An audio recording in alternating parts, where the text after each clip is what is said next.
বিসমিল্লাহির রহমানির রহিম। সকল প্রশংসা আল্লাহর, সেই আল্লাহর প্রতি লাখো কোটি শুকরিয়া আদায় করছি। তার সঙ্গে তার প্যারা হাবিব হযরতে মুহাম্মদ আহমদ মুস্তাফা সাল্লাল্লাহু আলাইহি ওয়াসাল্লামের রওজা মোবারকে ভক্তি শ্রদ্ধা রেখে বিশ্বের সমস্ত ওলিদের দরবারের প্রতি শ্রদ্ধাঞ্জলি জ্ঞাপন করে, তার সঙ্গে আমার বাবা প্রয়াত মধুবয়াতি, যার নামে আজকের এই মাহফিলটা আয়োজন করা হয়েছে, তার দরবারের প্রতি শ্রদ্ধা নিবেদন করে আজকে আপনাদেরকে একটি পালা গানের উপহার দিচ্ছি। আমার সঙ্গে যিনি পালা গান গাইছেন, বাংলাদেশের প্রখ্যাত বাউল এবং গীতিকার জনাব শাহ আলম সরকার, তিনি আজকে কিয়ামতের আলামত নিয়ে আলাপ আলোচনা করবেন, গান গাইবেন এবং আমি মমতাজ আপনাদেরকে হাসরের বিচার সম্পর্কে কিছু কথা বলার চেষ্টা করব। প্রিয় দর্শক শ্রোতা, বহুদিন পরে আপনাদের মাঝে হাজির হয়েছি পালা গান নিয়ে। আমার গানে কথায় ভাষায় ভুল ত্রুটি হতে পারে, আপনারা সবাই ক্ষমা সুন্দর দৃষ্টিতে দেখবেন বলে আশা রাখছি। এই অ্যালবামটি উপহার দিচ্ছে সারেগামা মুন কমপ্লেক্স, পাটুয়াটুলি, ঢাকা। তুমি যে কাম বাতাসে উড়িয়া বেড়াও মন পাখিরে, একবার পিছন ফিরে চাও ও মন পাখিরে, একবার পিছন ফিরে চাও। তুমি যে কাম বাতাসে উড়িয়া বেড়াও মন পাখিরে, একবার পিছন ফিরে চাও ও মন পাখিরে, একবার পিছন ফিরে চাও।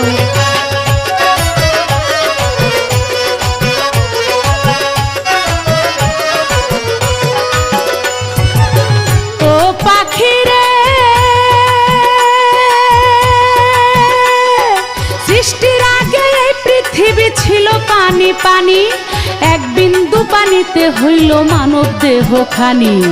ইসরাফিল ফেরেশতা যেদিন সিংহাতে ফুঁক দিবে, তামাম দুনিয়ায় আবার পানিময় হইবে।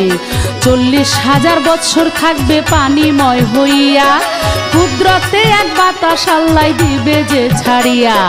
সেই বাতাসে ঢেউ তুলিবে, ঢেউয়ে করবে ফেনা, সেই ফেনা হইতে হবে একটা বালু কণা।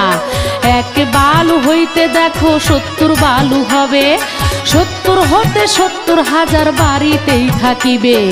পৃথিবীর মধ্যভাগে আছে কাবা ঘর, সেইখানে গড়িবেন আল্লাহ কঠিন হাসর। জেনে শুনে সেই খবর, জেনে শুনে সেই খবর কেমনে ভুলে যাও মন পাখিরে, একবার পিছন ফিরে চাও ও মন পাখিরে, একবার পিছন ফিরে চাও।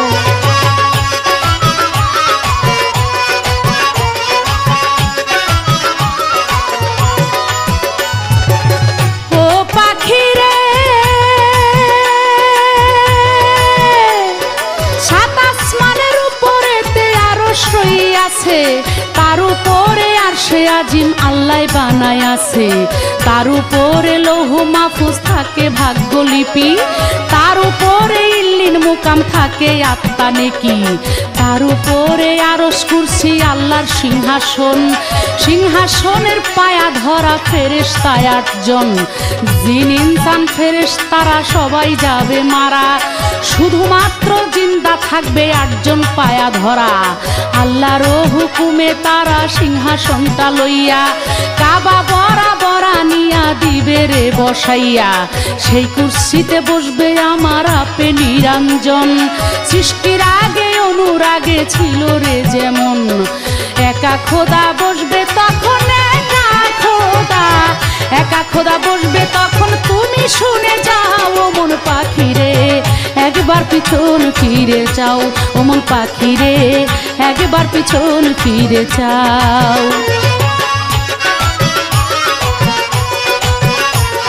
আমার পালা গানের শুরুতেই আমার প্রতিপক্ষ বন্ধু, যিনি আজকে কিয়ামতের আলামত নিয়ে আলাপ করবেন, আমি তাকে একটি ছোট্ট প্রশ্ন করতে চাই। আপনি আমাকে বলবেন, আমার হযরতে মুহাম্মদ নবী করিম সাল্লাল্লাহু আলাইহি ওয়াসাল্লাম উনি বলেছেন, এমন একদল মানুষ পৃথিবীতে আছে যাদের সঙ্গে কিয়ামত পর্যন্ত কিয়ামতের গন্ধ থাকবে। এমন একদল মানুষ যাদের সঙ্গে কিয়ামত পর্যন্ত কিয়ামতের গন্ধ পাওয়া যাবে। আমার শুধু জানা দরকার, আপনি বলবেন এরা কারা এবং কেন। তাদের সঙ্গে কিয়ামত পর্যন্ত কিয়ামতের গন্ধ থাকবে, সেটার ভাবটা কি? আমি আশা করছি আপনি সুন্দরভাবে এই কথা দর্শক শ্রোতাকে বোঝানোর চেষ্টা করবেন। তবে শাহ আলম সরকার সাহেব একটা কথা মনে রাখবেন, ছোট্ট একটা কথা না বলে পারছি না। এক ছেলে সুন্দরবন দেখতে গেছে, সুন্দরবন দেখতে গিয়ে হঠাৎ ভুলে চুকে হাঁটতে হাঁটতে সুন্দরবনের ভিতরে চলে গেছে। হঠাৎ সে তাকায় দেখে যে সুন্দরবনের যত বাঘ তার গন্ধ পেয়ে, মানুষের গন্ধ পেয়ে খাই খাই করতে করতে তার চতুর্পাশে হাজির হয়ে গেছে। তো এখন তো ডিজিটাল বাংলাদেশ, ডিজিটালের যুগ, সবার হাতেই মোবাইল থাকে। তাই ওই ছেলে তো বিপদে পড়ে তার বাবাকে ফোন দিছে, বাবা আমি তো ভুলে সুন্দরবনের ভিতরে চলে আসছি, এখন চতুর্দিকে আমার বাঘ। এখন বাবা বলতেছে, আরে সর্বনাশ, চতুর্দিকে তোমার বাঘ, তা তোমারে তো এখন খেয়ে ফেলবে, তা তুমি এখন কি করবা? ছেলে বলতেছে, বাবা যে বিপদে পড়ছি, এখন যে অবস্থায় আছি, আমার আসলে কিছু করার নাই, যা করার ওই বাঘরাই করবে। তা শাহ আলম সরকার একটা জিনিস মনে রাখবেন, আজকে পালা গান গাবেন ঠিকই, আপনার যে কি করার থাকবে আমি জানি না, আমার মনে হয় যা করার ওই বাঘেই করবে আজকে, এটা খেয়াল রেখে কথা বললেন। ও পাখি রে কুদরতে ইসরাফিলকে লইবে জিন্দা করে, হুকুম দিবে সিংগাতে ফুক দিতে তারে, আল্লাহর হুকুমে আবার সিংগাতে ফুক দিবে, সমস্ত ফেরেশতা তখন জিন্দা হইয়া যাবে, 40 দিন করিবে আল্লাহ বৃষ্টি বরিশন, বীর্য বৃষ্টির নাম হইল হাদিসে বর্ণন, সেই বৃষ্টিতে গেজা রূপে আলবর্জ্য হারে, যার যার কবর হতেই উঠিবেন হাসরে, আরো একটা ফু যখন ইসরাফিলে দিবে, সমস্ত মানুষের দেহে আত্মা চলে যাবে, তখন তোমার কি বা হবে, তখন তোমার কি বা হবে, কার বা পানে চাও ও মন পাখি রে, একবার পিছন ফিরে চাও ও মন পাখি রে, একবার পিছন ফিরে চাও।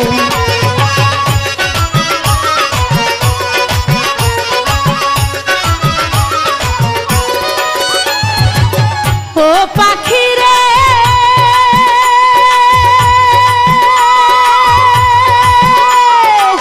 তোমার না এত কইরা বুঝাইয়া কইলাম, দিন থাকিতে লৌরে তুমি ওই মালিকের নাম, তুমি শুধু কাম বাতাসে খাইলা রে দিগবাজি, এমন মধুর নামে মন হইল না রাজি, মহাজনে 16 আনা দিল পুঁজি ধন, চালান খায়া হইলা দেনাই উপায় কি তখন, ভেবেছিলে শোধ দেবে না মহাজনের পুঁজি, থাকবে খাইয়া লুকাইয়া আর পাবে না খুঁজি, আবুলে কয় সাহায় আলম,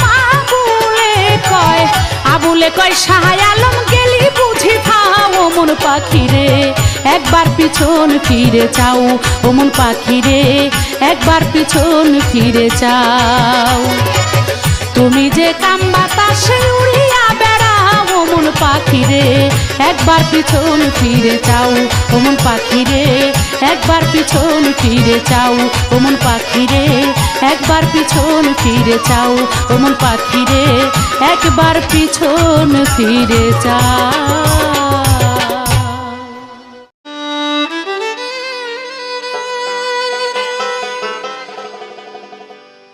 আউযু বিল্লাহি মিনাশ শাইতানির রাজিম, বিসমিল্লাহির রহমানির রহিম। আমি দর্শক শ্রোতাদের আমার ভক্তিপূর্ণ সালাম শ্রদ্ধা জানিয়ে আজকের এই মাহফিল শুরু করছি। আজকের এই মাহফিল যার স্মরণে, তিনি মমতাজের প্রাণপ্রিয় বাবা প্রয়াত মধু বয়াতি, আমি তার দরবারের প্রতি শ্রদ্ধা রেখে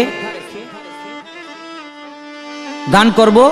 তবে আমার সৌভাগ্য, আমি সৌভাগ্য বলে এটা শেষ করতে চাই না যে বাংলাদেশের অনেক বাউলের সাথে গান করেছি, কিন্তু বাংলাদেশ জাতীয় সংসদের কোনো সদস্যের সাথে গান গাওয়ার সৌভাগ্য আমার এই প্রথম হইল। তবে গান গাইব কি, একটা কথা শুনে আমি কি বলবো, যে প্রশ্নটি তিনি করেছেন, যে তিনি এখনো এমন ধরনের প্রশ্ন মনের মধ্যে রাখছেন সেই সংসদে থেকেও, এটা একটা বিরাট দিক। আর আরেকটি কথা হলো যে এক গল্প দিছে, কয় এখন তোমার চতুর্দিকেই বাঘ, তোমার করার কিছু নাই, যা করার বাঘই করব। কি কমো, আপনি অনেক বড় মাপের মানুষ, সারা পৃথিবীর মানুষ আপনাকে চিনে। তারপর একটা কথা কই, এক বেডি স্বামী মরে গেছে, 5-6টা পোলাপান থুয়া, সংসার আর কোনো কামাই রুজির মানুষ নাই। বেডি কয় এগুলি যদি পুরা এতিম হয়ে যায় তাই আল্লাহই দেখবো, আমিও মরে যাবো। এক পাহাড়ে গিয়ে উঠছে আত্মহত্যা করার জন্য। আজরাইলে আবার পাহাড় দিয়া যায়, আজরাইলে কেন উঠছত কেন? কয় উঠছি আত্মহত্যা করার জন্য। বলে কেন? কয় জামাই মরে গেছে বহুত আগে, পোলাবান টোলাবান থুই এগুলি খাওয়ান লোন দিতে পারি না, আমি মরে গেলে এক ব্যবস্থা আল্লাহ করবই, আমি আছি এর লেগে আল্লাহও দেখে না। আজরাইলে কয় তোর তো মরণ লেখা নাই রে, মনে মনে কয় আর কি। কয় তুই এক কাম করগা। বলে কি? কয় বাড়িতে গিয়া ফকিরি আরম্ভ করে দে। কয় ফকিরি কেমনে করুম, আমি তো কিছু জানি না। কয় অসুখ বিসুখ হওয়া মানুষের কাছে গিয়া খালি যদি দেহস যে পায়ের কাছে আমি বহা, তাইলে কবি যা খাইতে চায় খাওয়াই দেন, বাঁচবো না। আর মুখের কাছে আমারে বসা দেখলে খালি কবি তুই যা দিবি ভালো হয়ে যাইতে কইলো ওটা ভালো হয়ে যাবো গা। বাড়িতে গিয়া তো ফকিরি আরম্ভ করে দিছে। আরে যারে যা কয় তাই হয়ে যায়। পলকের মধ্যে সমস্ত এলাকার ভিতরে নাম হয়ে গেছে। কি চাও? এই ফকির তো মস্ত বড় ফকির, যারে যা কয় তাই হয়ে যায়। 8-10 বছর গেছে, বাড়ি হয়েছে, গাড়ি হয়েছে, টাকা পয়সার অভাব নাই। একদিন দেয় ওই দরবেশ নিজের পার সামনেই বহা। তখন তার মনে পড়ছে, হায় হায় বাবার না যার পার সামনে দেহি, হ্যাঁ না বাসে না, মইরা জায়গা। তা বালিশ ঘুরাইয়া পার বালিশ, মাথার বালিশ নিচে পার দিকে আবার হইছে, ঘুরিয়া দেহে দরবেশ বাবাই পার সামনে গেছে, অনেক খালি ঘুরায়। পোলাবানে কয় মা তুমি খালি বালিশ ঘুরাইতেছ কেন? কয় বাবা রে বাবাই লাগুর পাইছে, আর বাসন নাই, মানে বালিশ ঘুরে তখন বাঁচতে পারি। বাঘের ভয় দেখান। আরে আজরাইলে লাগুর পাইছে, আজরাইলে বালিশ ঘুরে তখন বাঁচতারেন। আমারে প্রশ্ন করছে চমৎকার, যে কোন মানুষের দেহ থেকে কিয়ামত পর্যন্ত কিয়ামতের গন্ধ বাহির হবে। আমার নবী করিম সাল্লাল্লাহু আলাইহি ওয়াসাল্লাম বলেছেন, পবিত্র কোরআনের মধ্যে তার আয়াত নাজিল করেছেন আল্লাহ পাক। সূরা বাকারার 259 নম্বর আয়াত।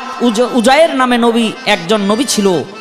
সেই উজায়ের নবী যখন এক গ্রাম দিয়ে হেঁটে যায়, তখন দেখে সেই গ্রাম ভূমিকম্পে ধ্বংস হইয়া সমস্ত মানুষ মরে পড়ে আছে, গন্ধ বাহির হয়ে গেছে।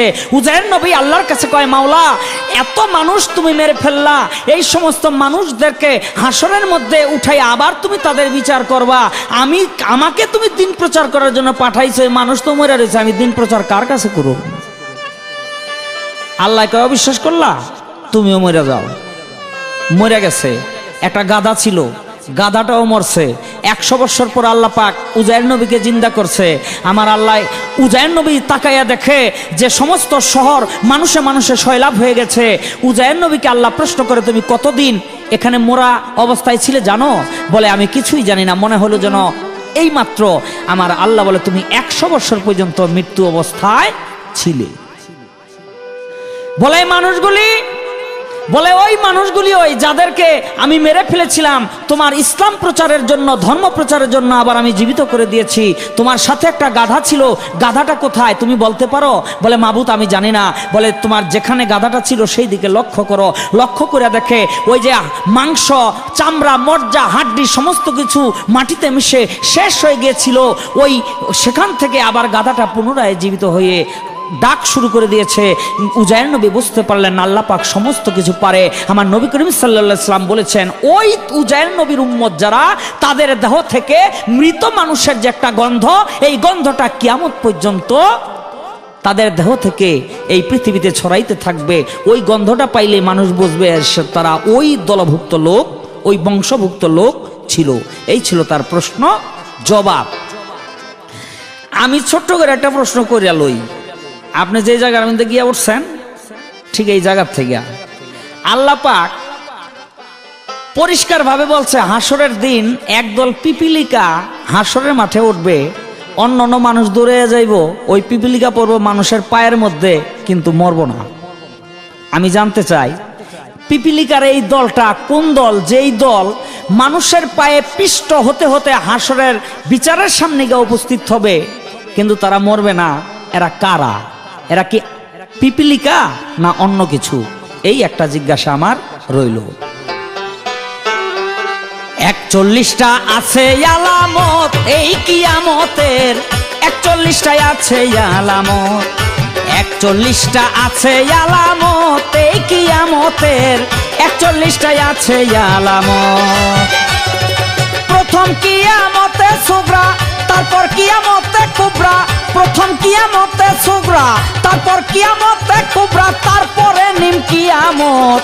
41টাই আছে আলামত, 41টা আছে আলামত এই কিয়ামতের, 41টাই আছে আলামত।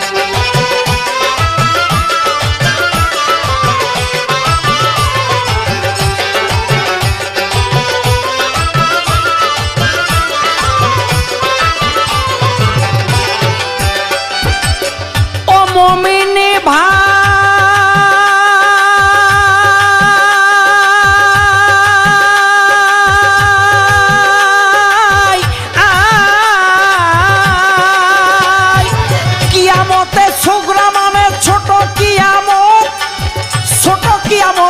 আছে 10টি আলামত।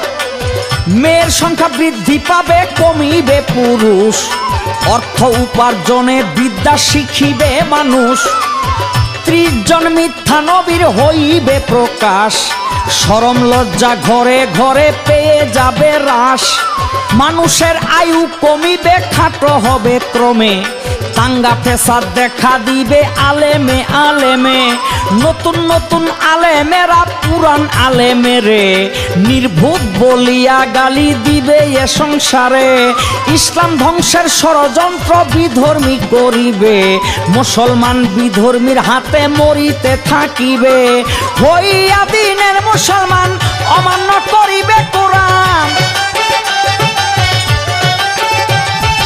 হইয়া দিনের মুসলমান অমান্য করিবে কোরআন, লোক হবে অসৎ। ও মুমিন ভাই, 41টাই আছে আলামত, 41টাই আছে আলামত এই কিয়ামতের, 41টাই আছে আলামত।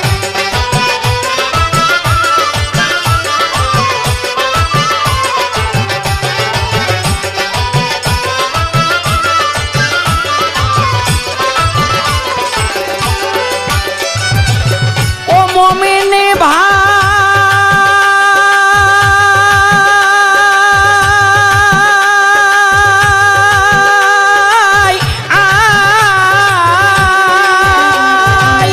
কুবরার আলামত প্রথম আসিবে মেহেদী, যিনি হবেন মৃত্যু প্রায় ইসলামের দরদী, খানে দরজাল আসিয়া ইমানও লুটিবে, আসিয়া ঈসা নবী বত্তারে করিবে, ইয়াজুসার মাউজুজের হইবে প্রকাশ, আল্লাহর কুদরতে তারা হইবে বিনাশ, তারপর ভূমিকম্প ঘন ঘন হবে, পশ্চিমে উঠিয়া সূর্য পশ্চিমেই ডুবিবে, দাব্বাতুল আরত আসিবে আংটি লাঠি নিয়া, মুমিন প্রবীণ দিবে সে যে বাছট করিয়া, উত্তরি বাতাস আসিবে দক্ষিণী আগুনে, ইমানদার মারা যাবে সেই কঠিন তুফানে, বেদিন আর বেঈমান যারা বাঁচিয়া থাকিবে তারা, ওরে বেদিন আর বেঈমান যারা বাঁচিয়া থাকিবে তারা, নবী কয় উম্মত। ও মুমিন ভাই, 41টাই আছে আলামত, 41টাই আছে আলামত এই কিয়ামতের, 41টাই আছে আলামত।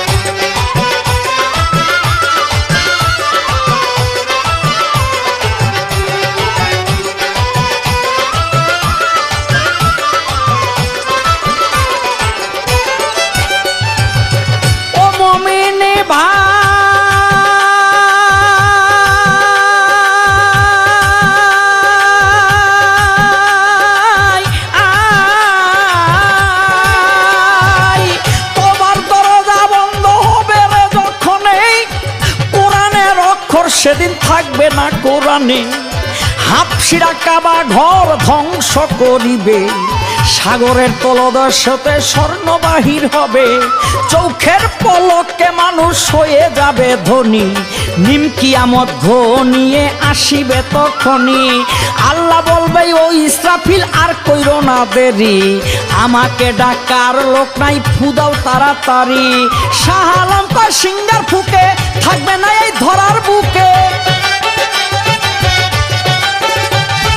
শাহ আলম কয় সিঙ্গার ফুকে থাকবে না এই ধরার বুকে। পাহাড় আর পর্বত ও মমিন ভাই 41টাই আছে আলামত, 41টাই আছে আলামত এই কিয়ামতের, 41টাই আছে আলামত। ওরে প্রথম কিয়ামতে সুগরা, তারপর কিয়ামতে কুবরা। প্রথম কিয়ামতে সুগরা, তারপর কিয়ামতে কুবরা, তারপরে নিম কিয়ামত। 41টাই আছে আলামত, 41টাই আছে আলামত এই কিয়ামতের, 41টাই আছে আলামত, 41টাই আছে আলামত এই কিয়ামতের, 41টাই আছে আলামত।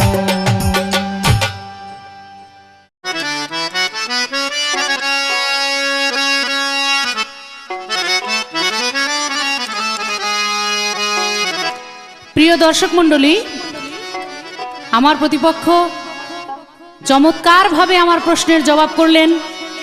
পবিত্র কোরআন থেকে কিছু কথা নিয়ে সুন্দরভাবে আপনাদেরকে বুঝালেন, তাকে অসংখ্য ধন্যবাদ জানাচ্ছি। কিন্তু সাথে সাথে আমাকে মারাত্মক একটি প্রশ্নও করেছেন। শাহ আলম সরকার সাহেব, আপনার অন্তত বোঝা উচিত যে আমি অনেক দিন পরে, আপনারা যেমন কন্টিনিউ পালাগান করেন, আমি কিন্তু অনেক দিন পালাগানের মধ্যে নাই। সেজন্য আমাকে যদি একটু ছোট ছোট করে মানে প্রশ্ন করেন বা একটু বাঁচিয়ে নেন, তাহলে মনে হয় বেশি ভালো হতো। কিন্তু আপনি বলছিলেন এরকম করবেন, কিন্তু কাজে কর্মে মিল নাই। আপনি এখানে এসে কঠিন কঠিন কথা বলতেছেন। আমি আগে জানলে তো ভাই এই রাস্তায় আর পা দিতাম না। যাই হোক, এসে যখন পড়ছি, তো যুদ্ধের ময়দান থেকে তো আর হেরে যাওয়া যাবে না। তা আপনি একটা কথা বলছেন যে আমি অনেক বাউলদের সাথে গান করছি, কিন্তু সংসদ সদস্যের সাথে এই প্রথম। আজকে এইটা মনের থেকে একেবারেই ধুয়ে মুছে ফেলবেন, কারণ আমি কিন্তু আজকে ওই বাউল হয়েই, আমি পূর্বেও বাউল ছিলাম, বর্তমানেও বাউল আছি, ভবিষ্যতে মৃত্যুর আগ পর্যন্ত বাউলই থাকবো। আপনি বাউল চিন্তা করেই আমার সাথে গান করবেন, এটা আমি অন্তত আপনার কাছ থেকে আশা করব। আমাকে একটি প্রশ্ন করেছেন, হাসরের ময়দানে লক্ষ লক্ষ কোটি কোটি যে লোক থাকবে, তার মধ্যে একদল পিপিলিকা থাকবে। এই লোকদের পায়ের নিচ দিয়ে তারা চলতে থাকবে, হাসরের ময়দানে উপস্থিত হতে থাকবে, সবার পায়ে পিষ্ট হবে, কিন্তু তারা মারা যাবে না। এই পিপিলিকাগুলো কারা, কেনই বা তাদের এই অবস্থা? এই পিপিলিকাগুলো এই পৃথিবীতে যারা আল্লাহর ধর্মকর্ম করলো, যেমন রোজা, নামাজ, হজ, জাকাত, কলেমা, ভালো কাজ করা, ইবাদত বন্দিগি করা, সব কিছুই করছে, ইবাদত বন্দিগি সবই করছে, কিন্তু একজন মানুষ হয়ে মানুষের সাথে অহংকার করেছে। সে নামাজ পড়ে কিন্তু অহংকার করে, সে রোজা রাখে কিন্তু একজন মানুষের প্রতি তার একটা অহংকার আছে, ভিতরে একটা অহংকার আছে, অহংকার করে। এই অহংকারী ব্যক্তিগুলা কাল হাসরের ময়দানে তারা মানুষ হিসেবে উঠতে পারবে না, তারা পিপিলিকার রূপ ধরে কাল হাসরের ময়দানে উঠবে। এটা আপনার প্রশ্ন ছিল, আমি যথাসম্ভব জবাব দেওয়ার চেষ্টা করলাম। আমি আপনাকে ছোট্ট করে আরেকটি প্রশ্ন রাখতে চাই, আপনি শুধু আমাকে জবাব করবেন। আল্লাহ বলেছেন এই যে কিয়ামত, এই কিয়ামতের যে শুরু হবে, চারটা দিক, পূর্ব, পশ্চিম, উত্তর, দক্ষিণ, কিন্তু আমি এই কিয়ামতের ভাবটা শুরু করব পূর্ব দেশ থেকে। পূর্ব দেশ থেকে কিয়ামত শুরু করব, কিন্তু এটার কারণ আছে। কি কারণ? যে এই পূর্ব দেশের মানুষগুলোর মধ্যে তিনটা গুণ আছে, যে গুণের কারণে আমি পূর্ব দেশ থেকে কিয়ামতের আলামত শুরু করব। পূর্ব দেশ বলতে বুঝেন, যেমন জাপান থেকে শুরু করে বাংলাদেশ, এর মধ্যে যারা আছে এই সাইডের লোকগুলা হলো পূর্ব দেশের আওতায় পড়বে। আমি বলতে চাই যদি বাংলাদেশও পূর্ব দেশের মধ্যেই পড়ে, তো বাংলাদেশের মানুষের মধ্যে এমন কি 3টা গুণ আছে যে 3টা গুণের কারণে কিয়ামতের আলামতটা এখান থেকে শুরু হবে এবং কিয়ামতটা প্রথম এখান থেকে হবে। গুণের কারণে কেন? এমন তো হতে পারতো যে তাদের দোষের কারণে কিয়ামতের আলামত এখান থেকে শুরু হবে বা কিয়ামত এখান থেকে শুরু হবে, কিন্তু আল্লাহ দোষ না বলে আল্লাহ বললেন 3টা গুণের কারণে। এই গুণ 3টা কি এবং কেন, কারণটা কি? আপনার কাছে এই প্রশ্ন, আমি আশা করছি আপনি সুন্দরভাবেই তার জবাব দেওয়ার চেষ্টা করবেন। কঠিন হাসরের দিনে আখেরি নবীজি বিনে পাপী উম্মতকে করিবে পার, আর পাপী উম্মতকে করিবে পার। কঠিন হাসরের দিনে আখেরি নবীজি বিনে পাপী উম্মতকে করিবে পার, আর পাপী উম্মতকে করিবে পার।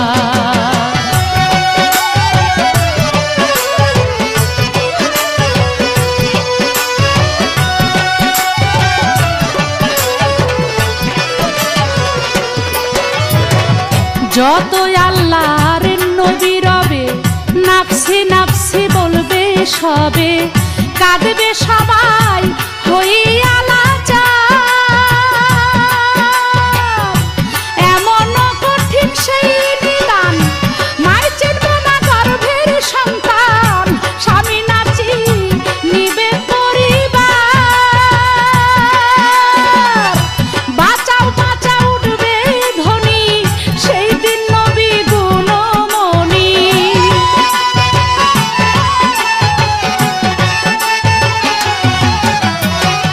বাঁচাও বাঁচাও উঠবে ধ্বনি সেই দিন নবী গুণমণি।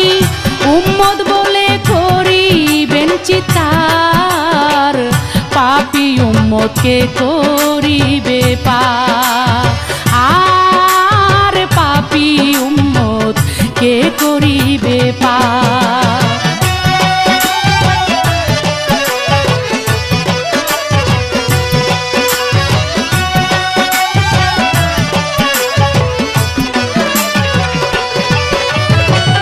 নবী বলবে আবু বকর তুমি লও দোজখের খবর, দোজখে নি যায় উম্মত আমার। কোথায় বাবা উসমান গনি তুমি লও কাউসারের পানি, উম্মতের করাও না আহার। বলছি রাতের কঠিন পুলে হযরত আলী যাও না চলে।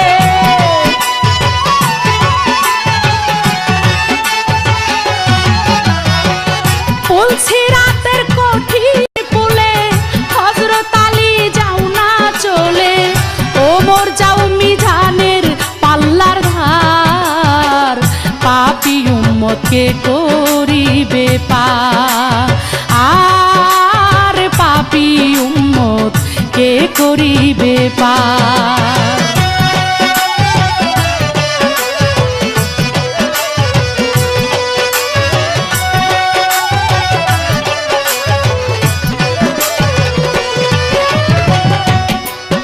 আমি একটা গল্প দিয়েছিলাম প্রথমেই, সেজন্য শাহ আলম ভাই মনে খুব কষ্ট পাইছে মনে হয়, সেই জন্য সাথে সাথে আমাকে এমন একটা গল্প দিল। আজরাইলে নাকি পাইছে আমারে, বলে মুমতাজ বেগম আপনাকে আজকে আজরাইলে পাইছে, যতই বালিশ পাল্টান কোনো কাজ হবে না। হইতে পারে আজরাইলের উপরে আসলে কোনো কথা আমি বলতে চাই না, তবে আল্লাহ যদি কারো সহায় থাকে আজরাইল কেন, আজরাইলের বাপেও কিছু করতে পারে না। আমি সেই আল্লাহর নাম ভরসা করেই আপনার সাথে আজকে শুরু করছি, আপনি চিন্তা করেন না। তবে একটা কথা আপনি মনে রাখেন, এক ছাগল আর এক ছাগি দুজনে ঘাস খাইতে খাইতে জঙ্গলের ভিতরে ঢুকে পড়ছে, কিন্তু কখন যে সন্ধ্যা হয়ে গেছে তারা খবর রাখে নাই। এখন ছাগি আর ছাগল দুজন চিন্তা করছে যে সন্ধ্যা হয়ে গেছে, এখন আমরা কোথায় যাব এই সন্ধ্যার সময়। ছাগল আর ছাগি বলল চলো আমরা কোথাও লুকায় থাকি, সকাল হলেই আমরা চলে যাব। দেখে একটা গর্ত পাশে, তারা ওই গর্তের মধ্যে দুজন চলে গেল। কিন্তু একটু পরেই বুঝতে পারলো এই গর্তটা আসলে তাদের জন্য নিরাপদ জায়গা না, কারণ এই গর্ত হলো একটা বাঘের গর্ত। একটু পরেই বাঘ আসছে, ছাগল আর ছাগি বাঘের গন্ধ পায়। এবার বলে এবার তো আইসেই বাঘের এই গর্তের মধ্যে ঢুকেই তো আমাদের পাইলে খাইয়ে ফেলবে, কি করা যায়? তখন ছাগল বলল যে আমি যা বলি তুমি খালি একটু সাথে সাথে উত্তর দিও, আর তুমি যা বলবো আমি এটা এটা বলবো, তাতেই দেখবা আমাদের বিপদটা কেটে যাবে। তো ছাগি বলল যে ছাগল, আমি কতদিন তোমাকে বললাম যে আমার একটু বাঘের মাংস খাইতে ইচ্ছে করছে, তুমি আশা দিয়ে নিয়ে আসলা, কই কোথাও তো আমি বাঘটাক দেখি না। তখন ছাগল বলল যে তুমি চিন্তা করো না, তুমি একটু কথা কম বলো, একটু পরেই বাঘ চলে আসবে, আর বাঘ আসলেই আমরা দুইজন ওইটাকে ধইরা তারপর তোমাকে এবং আমিও খাবো তুমিও খাবো, দুইজন মজা করে খাইয়ে নিব, তারপর আমরা চলে যাব। বাঘ এই কথা শুনে তো পুরো আশ্চর্য হয়ে গেছে, কি আমি হইলাম এই বনের মধ্যে এত বড় বাঘ, আমি সবকিছু খাই আর আমারে নাকি খাবে, এটা আবার কোন যন্ত্র? বাঘ তো বিশাল ভয় পাইছে, ভয় পায় তো বাঘ ছুটছে যে এই গর্তের কাছে আর আজকে যাওয়া যাবে না। যখন বাঘ দৌড় মারছে, কতদূর যাওয়ার পরেই বানরের সাথে দেখা হয়েছে। বানর জিজ্ঞেস করতেছে, কি মামা এত দৌড়াইতেছেন কেন, কি হয়েছে? বলে আর বইলো না, আমার গর্তের মধ্যে কি এক যন্ত্র ঢুকছে জানি না, একজন আর একজনকে বলতেছে যে বাঘের মাংস খাইতে ইচ্ছে করছে, আর একজন বলতেছে এই একটু পরেই আসবে, তারপরেই মাইরে তোমাকে খাওয়াবো।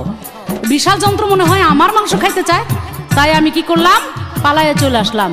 কিন্তু দিনের বেলায় ওইখান দিকে ঘাস খাইতে বানর দেখছে ছাগলদেরকে, তাই বললো আরে মামা আপনি ভয় পাইছেন ওই ছাগল আর ছাগি দেখা, আমি তো সারাদিন দেখলাম ওরা এখান দিয়ে ঘাস খাইতেছে, ওই ছাগল আর ছাগি আপনার গর্তের মধ্যে। কোনোভাবেই বাঘ এই কথা বিশ্বাস করে না, বলে না এটা হইতেই পারে না, একটা ছাগল আর ছাগি এত বড় কথা বলতে পারে নাকি? বলে না আপনি বিশ্বাস না করেন আমার সাথে চলেন। বাঘ বলে আমি তোমাকে বিশ্বাস করি না, যাইতে পারি এক শর্তে, এই লতা পাতা দিয়া তোমার গলায় আর আমার গলায় বানবো শক্ত করে, তুমি আমার সাথে যাবো তাইলে আমি যাব, তাছাড়া আমি যাব না। বানর তো বলে আমি তো জানি অসুবিধা নাই, কোনো ভয় নাই। বানর কি করছে, ঠিক আছে চলো বান্ধি। দুজন বান্ধা তারপরে চলে গেছে, গর্তের কাছে যাচ্ছে। ওই সময় ছাগল বলতেছে কি সর্বনাশ, বাঘ তো আবার আসতেছে, বানর তো আমাদের দেখছে, বানর তো সাথে নিয়ে আসতেছে, এখন কি করা যায়? এইবার বলে তুমি আবার আমাকে এই কথাই বলবা, বাঘের মাংস খাইতে চাও, দেখো আমি কি বলি, তাতেই দেখবা আমরা নিরাপদ হয়ে যাব। তখন ছাগি আবারও বলতেছে, তোমারে কত বললাম বাঘ তো আসবে না, তুমি মিথ্যা কথা বলতেছো কেন, বাঘের মাংস আমারে তুমি খাওয়াইতে পারবা না। এইবার ওই ছাগল বলতেছে, আরে তুমি আবারও কথা বললো না তো, একবার বাঘটা আসতেছিল তোমার এই কথা শুনে চলে গেছে, আবার তুমি এই কথা বলতেছো, কেবলমাত্র আমি একটু আগে বানরে পাঠাইলাম যে পটায় পটায় আনার জন্য, তোমার এই কথা শুনলে তো আবার যাইবো গা। এই কথা শুনেই তো বাঘ বুঝছে এই বানর তো আমাকে বুদ্ধি করে নিয়ে যেতেছে ওদের বুদ্ধিতে। আর বাঘের দৌড়, এমন দৌড় মারছে, এদিকে তো ওই বানরের সাথে বাঘের তো গলায় রশি এই দিয়ে বান্ধা, লতা পাতা দিয়ে বান্ধা, বানরও ছুটতে পারতেছে না, বাঘ দৌড়াইতেছে, বানর পিছনে পিছনে একবার এই ডালে বাড়ি খায়, একবার ওই গাছে বাড়ি খায়, একবার ওইখানে বাড়ি খায়, বাড়ি বুড়ি খায়া মানে বানরের অবস্থা শেষ। শাহ আলম সরকার কথার মতো কথা হইলে অল্প কথাই বুঝে, কচুর মতো কচু হইলে অল্প জালেই সিজে। অতএব আপনি বুঝে নিয়েন যে বাঘের টান কিন্তু বানরে সহ্য করতে পারে না। শুধু এতটুকুই বললাম। তারপরে দয়াল নবী ডাকিবেন ফাতেমা বিবি, তুমি বাঁচাও সন্তান মা তোমার।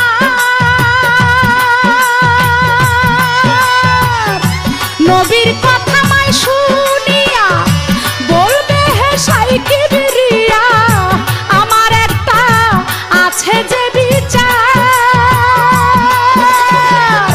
হোসেন যখন মারা গেল শির কাটিবার কথা ছিল,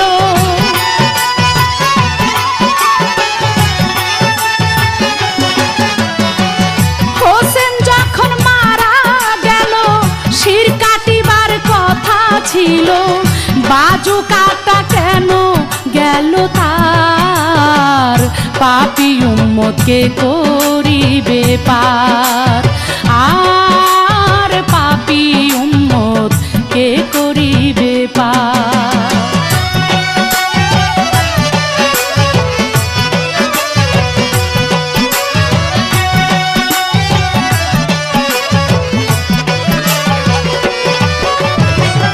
আল্লাহ বলবে ফাতেমারে, জগতের মা কই তোমারে, বিনিময়ে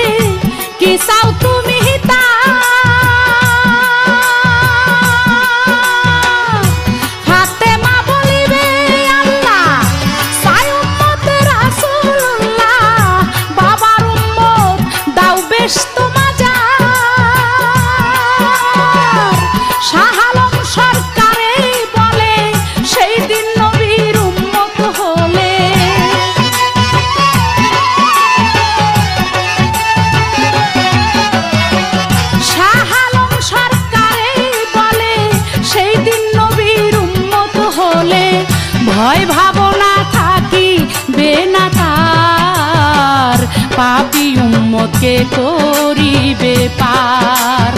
আর পাপী উম্মত কে করিবে পার। কঠিন হাসরের দিনে আখেরি নবীজি বিনে, পাপী উম্মত কে করিবে পার। আর পাপী উম্মত কে করিবে পার। আর পাপী উম্মত কে করিবে পার। আর পাপী উম্মত কে করিবে পার।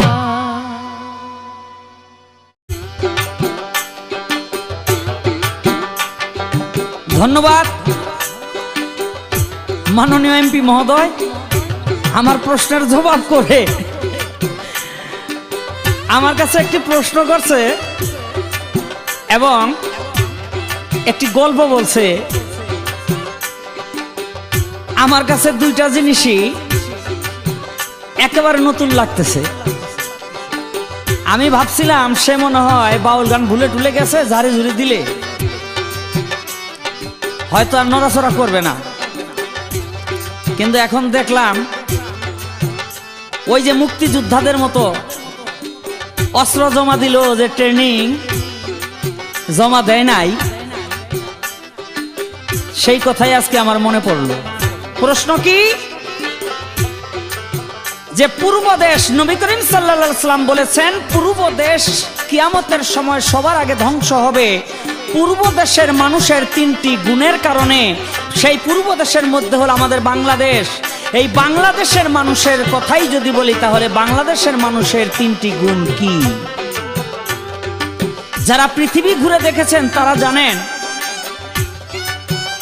বাংলাদেশের মানুষের মাঝে এখনো ঈমান যে পরিমাণে আছে, পৃথিবীর অন্য দেশের মানুষের মধ্যে সেই পরিমাণে ঈমান নাই। যেমন ধরা যাক, যদি দিনে একবার আল্লাহর নাম না লয় কেউ, কিন্তু আল্লাহর বিরুদ্ধে যদি কেউ কথা বলে, তারে কিন্তু কেউ ছাড়ে না। এটা হলো ঈমানদারের লক্ষণ। দুই নম্বরে হলো ধর্ম। আমার এই বাংলায়, আমার এই বাংলাদেশে আমি যখন তাকাইয়া দেখি 5 বছরের একটা শিশু, সে সারাদিন রোজা রেখেছে, সারাদিন অনাহার থেকেছে, তার মা বাবা হাজারো বুঝিয়ে সেই রোজা থেকে তাকে বিরত রাখতে পারে নাই। এই যে ধর্মভীরুতা, এটি এই পূর্ব দেশের মানুষের বেশি, আমার বাংলাদেশি মানুষের মধ্যে বেশি। 3 নম্বরে হইল আত্মীয়তা। আত্মীয়তার যে একটা ভ্রাতৃত্ব বন্ধন। আমি এক পত্রিকার সমীক্ষায় দেখেছিলাম, এক গবেষণায় দেখা গেছে পৃথিবীতে 220টি দেশ, তার মধ্যে সবচেয়ে সুখী দেশ হলো বাংলাদেশ। একটি মাত্র কারণে, তা হলো আত্মীয়তার বন্ধন, ভ্রাতৃত্ব বন্ধন, সামাজিক বন্ধন বাংলাদেশের মতো পৃথিবীর কোনো দেশে নাই। আল্লাহ পাক পবিত্র কোরআনের মধ্যে বলেছে, আত্মীয়তা রক্তের সম্পর্ক যদি কেউ অস্বীকার করে, ওই অস্বীকারকারী ব্যক্তিকে আমি আল্লাহ রোজ হাসরের ময়দানে যত বড় পরহেজগার হোক না কেন, তাকে আমি দুজকে নিক্ষেপ করবই করবই করবই। উন্নত রাষ্ট্রের দিকে তাকিয়ে দেখেন, একবেলা খাবার যদি মায়ের ঘরে ছেলে খেতে যায়, তাহলে তারে ফোন করে বলতে হয়, মা আজকে আমি খাবো। আমার বাংলায় এরকম না। আমার বাংলায় মা যেন সব সময় সন্তানের জন্য ভাত নিয়ে বসে থাকে। এটাও একটা বড় কারণ। বাবার এক গল্প যে দিছে, বলে বাঘের টান কি আর বান্দরে কুলায়। শুনেন, আপনারা সবাই নমরুদের জীবন কথা জানেন। তিনি ছিলেন মস্ত বড় একজন বাদশাহ। আল্লাহ পাক মশা দিয়া এই নমরুদকে ধ্বংস করেছিল। ওই একটা মশা নমরুদের নাকের ভিতরে দিয়া যখন মগজের ভিতরে চলে যায়, এটা আল্লাহর কুদরত। ওই মগজের মধ্যে গিয়া খালি একটু পরপর একটা করে কামড় দেয়, আর কামড়টা দিলেই নমরুদ মাথার যন্ত্রণায় ছটফট করতে থাকে। একদিন, 2 দিন, 3 দিন এই মগজের ভিতরে গিয়া যদি মশায় কামড়ায়, চামড়ার উপর দিয়া কামড়ায়, এটা তো সহ্য করতে পারি না। আর ভিতরে গিয়া কামড়াইলে কি অবস্থা? তখন নমরুদ কি করলো? কামড় সহ্য করতে না পাইরা একজন মানুষ রাখলো যে আমি একটু মাথাটা লাড়া দিলে ছোট্ট করে একটা বাড়ি দিবি, ওই বাড়িটা দিলে আবার মশাটা থামে, আবার শুরু করে। এমনি করে আস্তে আস্তে কামড় বাড়ে, আর নমরুদের বাড়িও বাড়া, কামড় বাড়ে বাড়িও বাড়ে, কামড় বাড়ে বাড়িও বাড়ে, কামড় বাড়ে বাড়িও বাড়ে, বাড়াইতে বাড়াইতে এমন বাড়ি দিছে এক বাড়িতেই মাথার 2 ভাগ হইয়া নমরুদ শেষ। এমন জায়গায় গিয়া কামড় দেবো মানুষে বাইরে মেরে লাগবো। একটা মশার হাতও একটা বাদশার পতন ঘটে। যাক, আর কিছু বলবো না। আপনার কাছে আমার ছোট্ট করে একটা জিজ্ঞাসা থাকবে। আমার জীবনে আমি কাউকে এই প্রশ্ন করি নাই, আপনি জবাব করবেন। আল্লাহ পাক বলেছেন, আমি রোজ হাসরের ময়দানে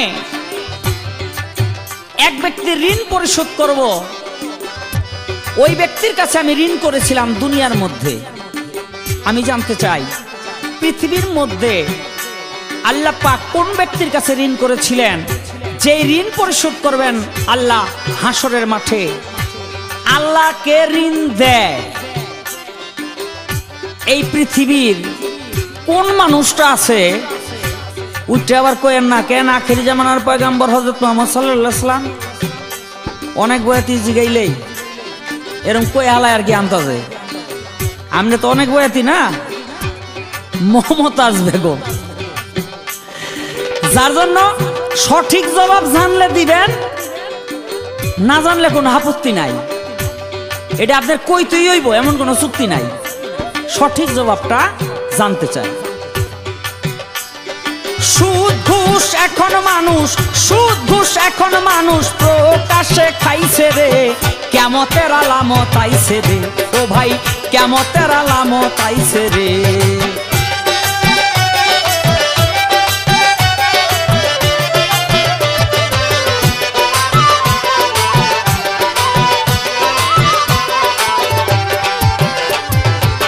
পথে ঘাটে চলছে জেনা, জাকাত হইছে জরিমানা, লুভি লম্পট মাদ বড়ি পাইছে রে। দেখতেছি দুনিয়া ঘুরে, ভরে গেছে ভণ্ড পীরে, ধর্ম গানে মায়া লোক না চাইছে রে। আলেম এলেম বিক্রি কইরা ধন সম্পদ বাড়াইছে রে। আলেম এলেম বিক্রি কইরা ধন সম্পদ বাড়াইছে রে। কিয়ামতের আলামত আইছে রে। ও ভাই, কিয়ামতের আলামত আইছে রে।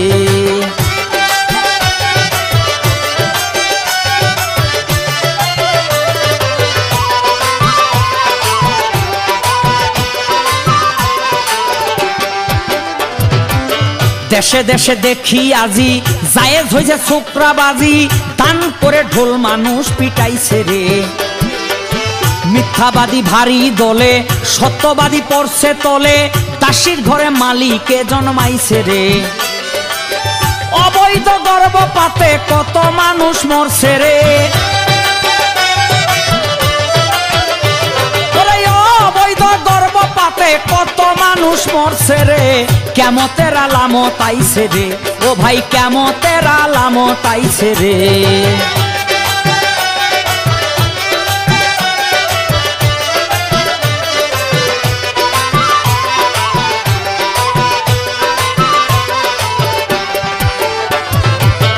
এখন যুগ পড়ছে মিসার, নাই দেশে আসার বিচার, ঘরের নারী স্বামীরে ধমকাইছে রে। নাই লজ্জা নাই শরম, খুনাখুনি বাড়ছে চরম, আলেমে আলেমের নিন্দা গাইছে রে। হারাম টাকা দিয়া মসজিদ মাদ্রাসা বানাইছে রে।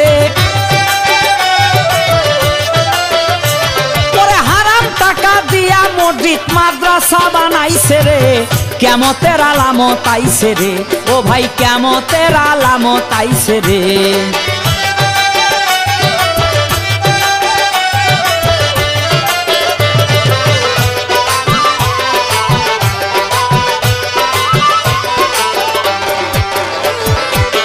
মুরব্বী যুবকের ডরে কাপে এখন থরে থরে, মান্যগণ্য দেশ ছাইরা পালাইছে রে। আসতে বাকি খানে দরজাল, তাই ধর্মে এত ভেজাল, ইমানদারের বড় আকাল পড়ছে রে। শাহ আলম কয় ওই মহাকাল চোখ বুঝি দৌড়াইছে রে। শাহ আলম কয় ওই মহাকাল চোখ বুঝি দৌড়াইছে রে, কিয়ামতের আলামত আইছে রে, ও ভাই কিয়ামতের আলামত আইছে রে। সুদার ঘুষ এখন মানুষ, সুদার ঘুষ এখন মানুষ প্রকাশে খাইছে রে, কিয়ামতের আলামত আইছে রে, ও ভাই কিয়ামতের আলামত আইছে রে, ও ভাই কিয়ামতের আলামত আইছে রে, ও ভাই কিয়ামতের আলামত আইছে রে।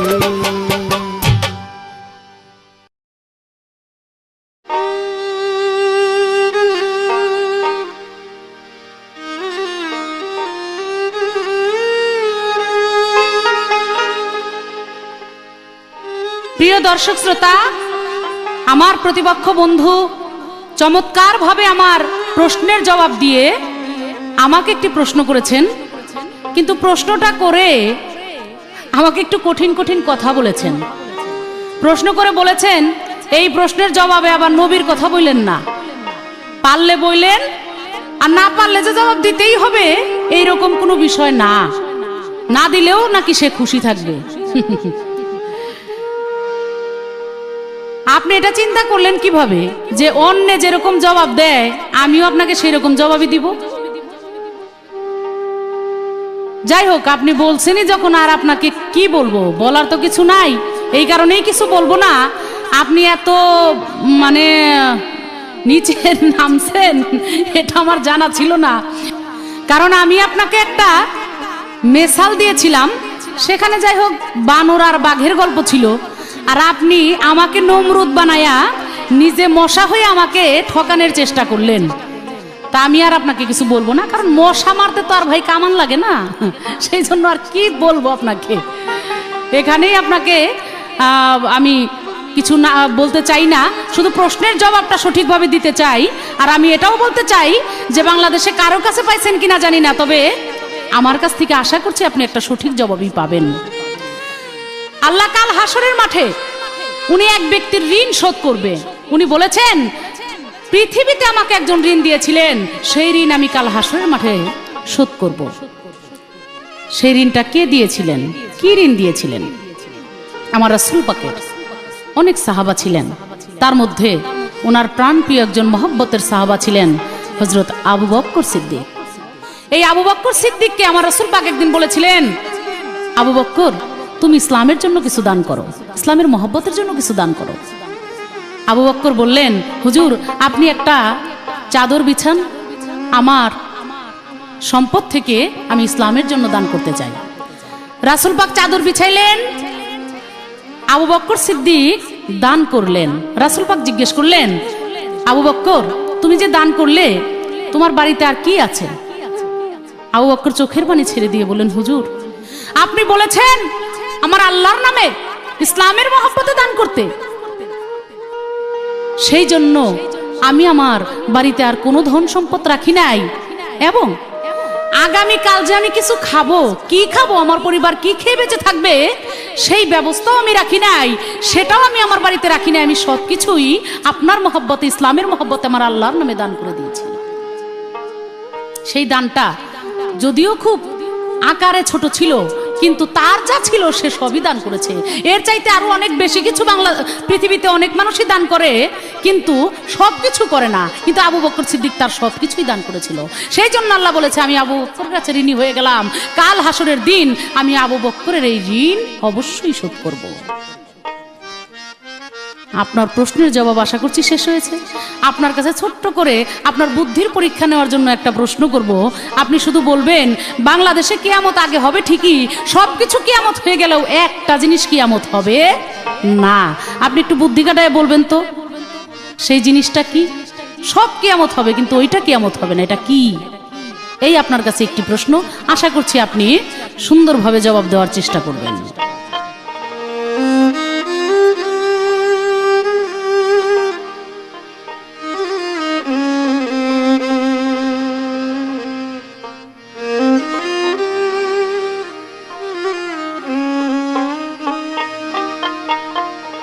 নাই কোনো বন্ধু গো, নাই দরদি নাই, কঠিন দিনে আমার নবী জীবিনে। নাই কোনো বন্ধু গো, নাই দরদি নাই, কঠিন দিনে আমার নবী জীবিনে, কঠিন দিনে আমার নবী জীবিনে। ইয়া নাফসি গো, ও মানুষ পুকারিবে সব জনে, কঠিন দিনে আমার নবী জীবিনে। নাই কোনো বন্ধু গো, নাই দরদি নাই, কঠিন দিনে আমার নবী জীবিনে।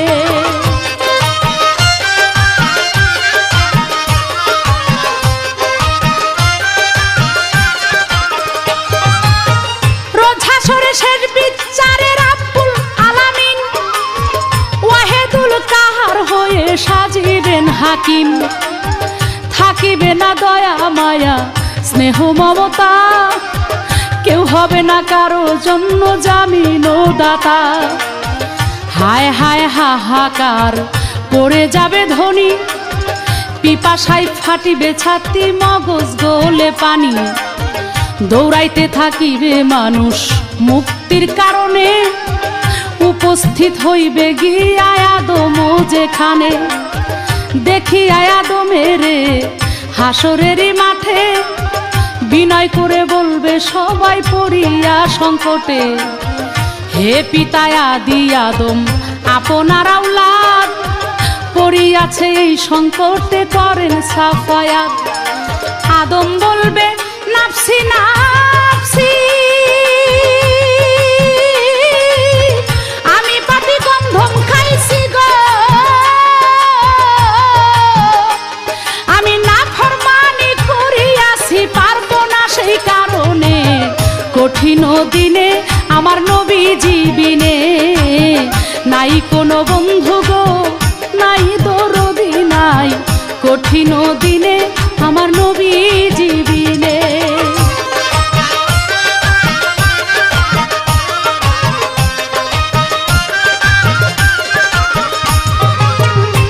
আদমের কথা শুনে যতই উম্মতগণ ইব্রাহিমের কাছে গিয়া দিবে দর্শন, যাইয়া বলবে হে নবী আপনাকে জানাই, আমাদেরকে করেন উদ্ধার বলি আপনার ঠাই। ইব্রাহিম বলিবে আমি কান্দি বসে হেথা, নবী হইয়া কইছি আমি তিনটা মিথ্যা কথা, সেই কারণে পারিব না বলি তোমাদের। মুছা নবীর কাছে তোমরা যাও না এইবারে, মুছা নবীর কাছে যাইয়া চাহিবে উদ্ধার। মুছা বলবে আমি পাপী বড় গুনাহগার, আমি নবী হইয়া এক ব্যক্তিকে করিয়াছি খুন, আমার পাপের সাজা বুঝি দোজখের আগুন। মুছা বলবে নাফসি নাফসি,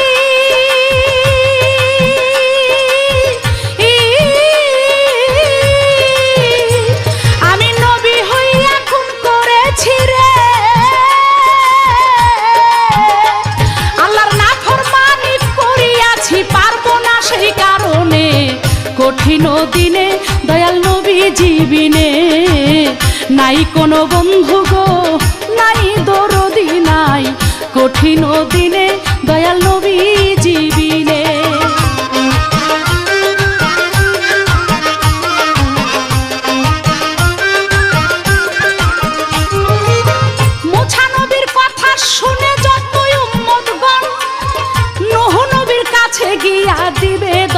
শোন। নুহু বলবে আমি পাপী বড় গুনাহগার, আমার দোয়া হয় নাই কবুল দুনিয়ার মাঝার। নুহু নবীর কথা শুনে যতই উম্মত গণে, ঈসা নবীর কাছে চলে যাবে রে তখনে। ঈসা বলবে আমি পাপী বড় গুনাহগার, আমার কি শক্তি আছে করিতে উদ্ধার। খোদার পুত্র বলতো আমায় নাসারা ইহুদি, আল্লাহর বিচারে আমি দোজখের কয়েদি। আখেরি জামানার নবী মুহাম্মদ আম্বিয়া, তার কাছেতে তোমরা সবাই যাও না রে চলিয়া। নবীর কাছে যাইয়া দেখবে নবী নুরিতন, ইয়া হাবলি উম্মতি বলে করিছে রুদন। নবী বিনে শেষের দিনে উম্মতের নাই গতি, সারা জনম বলছে নবী ইয়া হাবলি উম্মতি, ইয়া হাবলি উম্মতি বলে।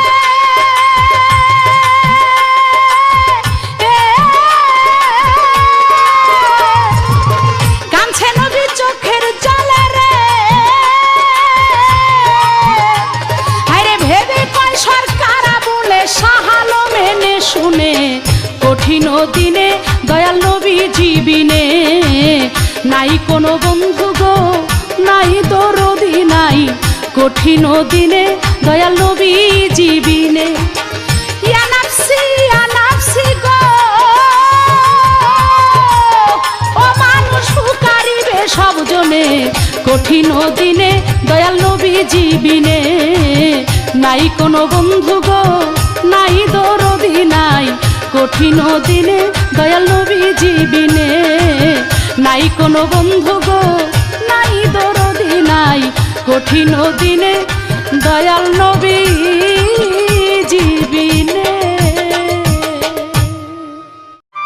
ধন্যবাদ। আমার প্রশ্নের জবাব করে আমাকে প্রশ্ন করলেন একটি,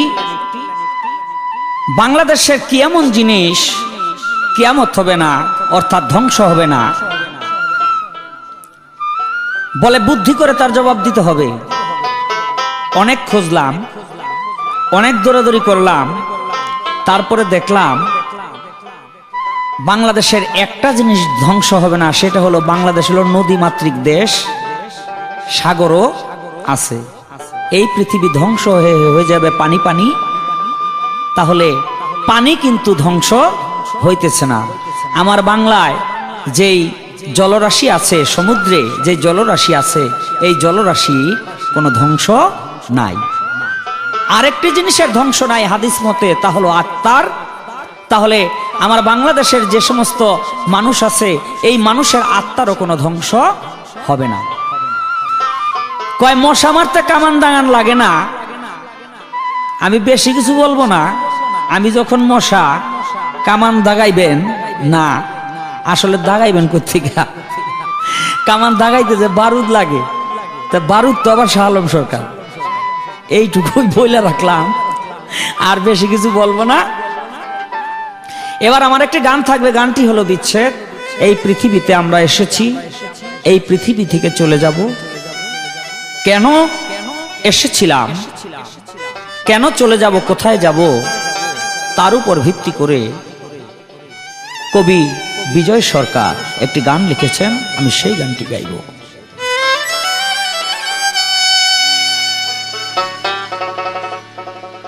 আর হবে না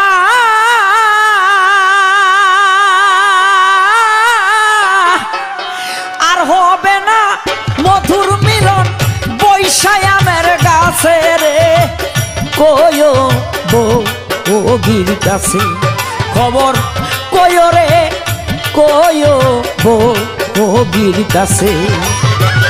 আর হবে না মধুর মিলন, আর হবে না মধুর মিলন বৈশায়ামের গাছে রে, কয়ো বগির কাছে খবর কয়ো রে, কয়ো বগির কাছে।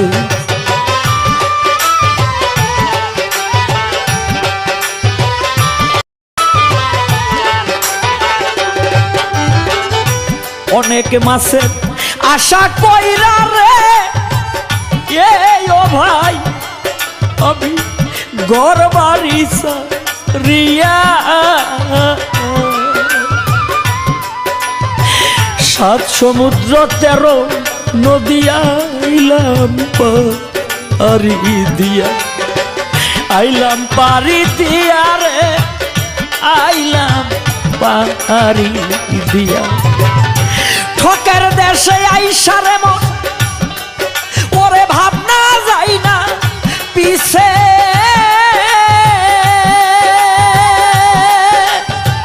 ঘটল আমার এই দুর্দশা, ঘটল আমার এই দুর্দশা, সবই দেখি মিছে রে। কয়ো বউগির কাছে খবর কয়ো রে, কয়ো বউগির কাছে।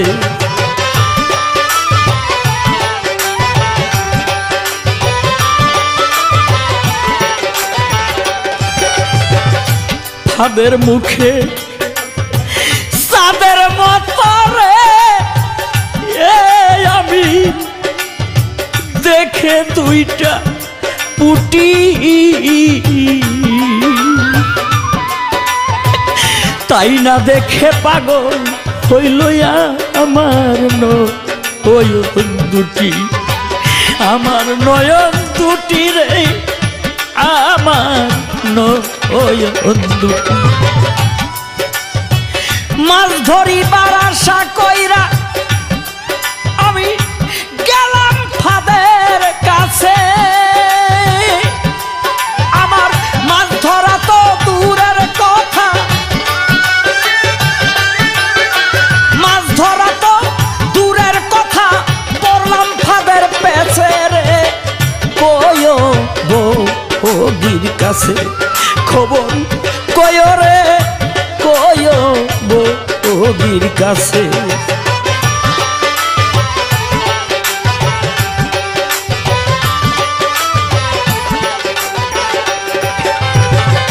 এই গানটি হলো এই পৃথিবী থেকে চলে যাওয়ার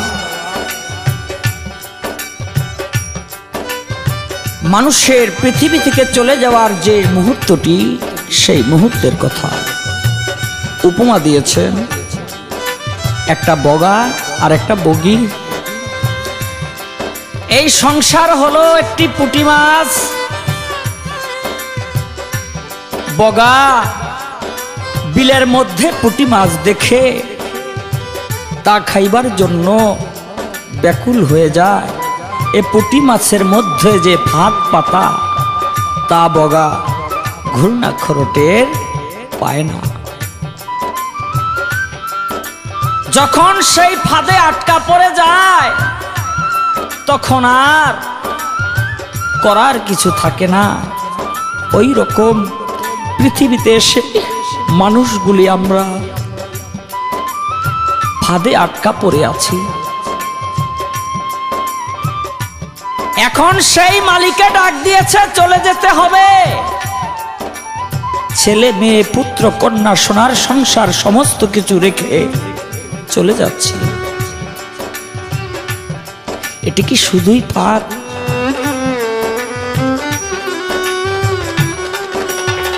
ভাত নইল সেই লোহার গুণা, আয় ভাই দাঁতে নাই আর কাটে, যতই করি টানা টানি তো তুই শুধু আটে, ততই শুধু আটে রে, ততই শুধু আটে। হাই হুতাশে সজল চোখের জল শুকাইয়া গেছে, বুকের রক্ত মুখে উঠে, আমার বুকের রক্ত মুখে উঠে ঠোঁট বেয়ে পড়েছে রে। কয়ো বউগির কাছে খবর কয়ো রে, কয়ো বউগির কাছে।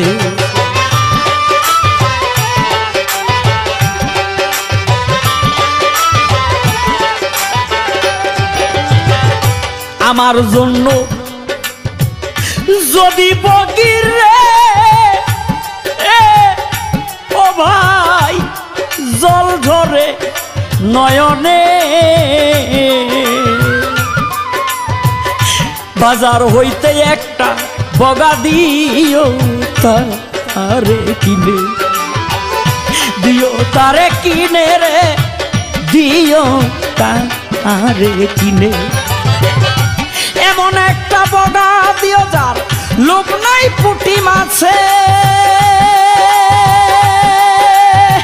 বিজয় বলে অন্তিম কালে,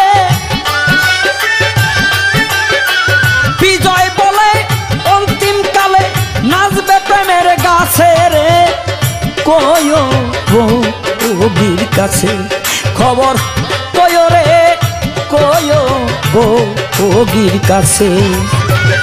আর হবে না মধুর মিলন, আর হবে না মধুর মিলন বৈশায়ানের কাছে রে, কয়ো বগির কাছে খবর কয়ো রে, কয়ো বগির কাছে খবর কয়ো রে, কয়ো বগির কাছে।